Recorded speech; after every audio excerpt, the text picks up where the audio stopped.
Évangile de Jésus-Christ selon saint Luc, chapitre 19, versets 41 à 44.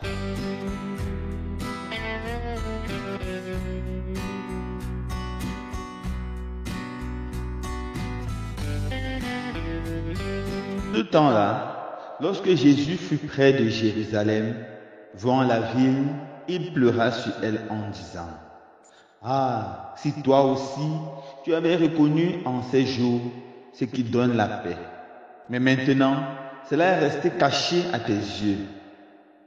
Oui, viendront pour toi des jours où tes ennemis construiront des ouvrages de siège contre toi, t'encercleront et te presseront de tous côtés.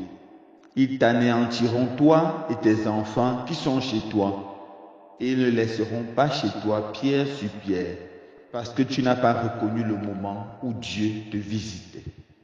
Acclamons la parole de Dieu. Louange à toi, Seigneur Jésus.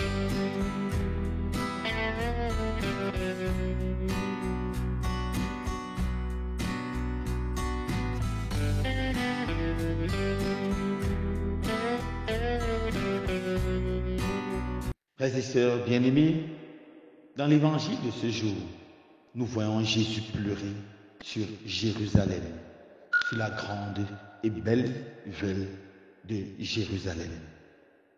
À l'entrée de Jérusalem, il y avait une route qui permettait de contempler Jérusalem et son splendide temple. C'était la gloire des Juifs, c'était la fierté de tout Israël. Pour les Juifs, Jérusalem était une cité éternelle. Le temple devait survivre pour toujours. Mais lorsque Jésus arrive à Jérusalem, il contemple ce beau temple avec ses pierres, avec ses ex-voto, avec une décoration magnifique. Il contemple la cité. Au lieu de se réjouir comme tous les Juifs, il se met plutôt à pleurer.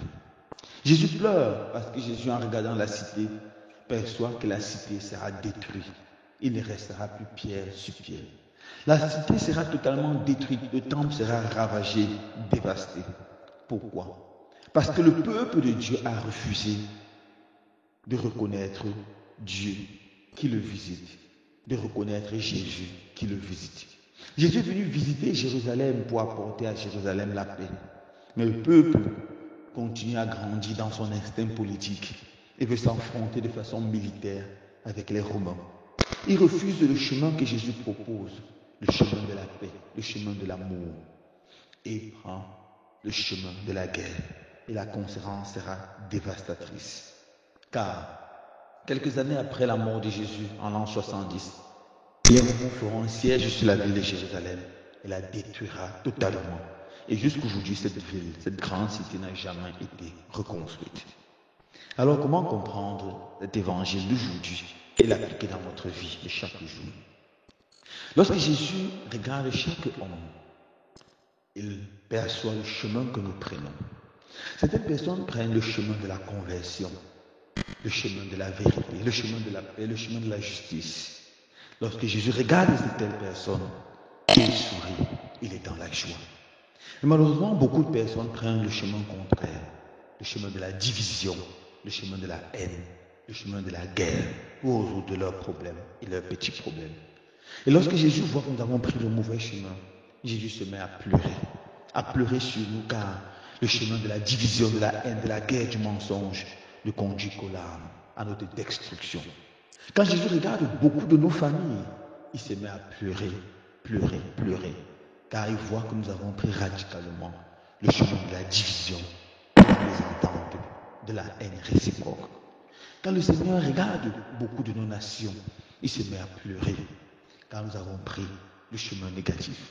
Quand il voit des accidents de voiture, des éboulements de terrain, quand il voit des crimes rituels, quand il voit la haine, la mort de l'innocent, la guerre, la souffrance dans ce monde, Jésus se met à pleurer. Il pleure devant la souffrance du monde, il pleure devant la souffrance de l'humanité. Alors ici, nous pouvons arrêter de nous poser la question: comment consoler le cœur de Jésus?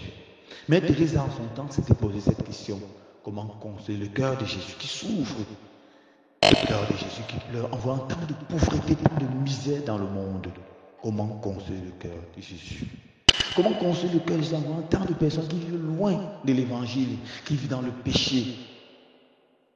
Comment consoler le cœur de Jésus en ce mois de novembre, en voyant tant d'âmes qui souffrent au purgatoire, qui continuent à souffrir après leur mort? La réponse se trouve encore dans l'évangile. En revenant vers le Seigneur de tout notre cœur et en présentant aux différentes personnes au Seigneur. Consoler le cœur de Jésus qui souffre consiste à annoncer l'évangile par notre parole, par notre vie, par nos actions, par notre prière. Car lorsque les gens reviennent vers Dieu, Jésus est heureux. Consoler le cœur de Jésus consiste à faire la charité, faire le bien, ne jamais rester insensible devant la souffrance de notre frère, de notre sœur. Annoncer l'évangile consiste à prendre le temps pour prier pour nos âmes du purgatoire, offrir des messes pour elles, demander des messes pour elles, demander au Seigneur de la visiter. Consoler le cœur de Jésus consiste à travailler pour la réconciliation de nos familles, pour la paix entre nos frères et sœurs, pour la paix dans l'Église, pour la paix dans le monde. Que le Seigneur donne la grâce de consoler Jésus qui pleure, en pleurant toutes les souffrances présentes et futures de l'humanité. Loué soit Jésus-Christ.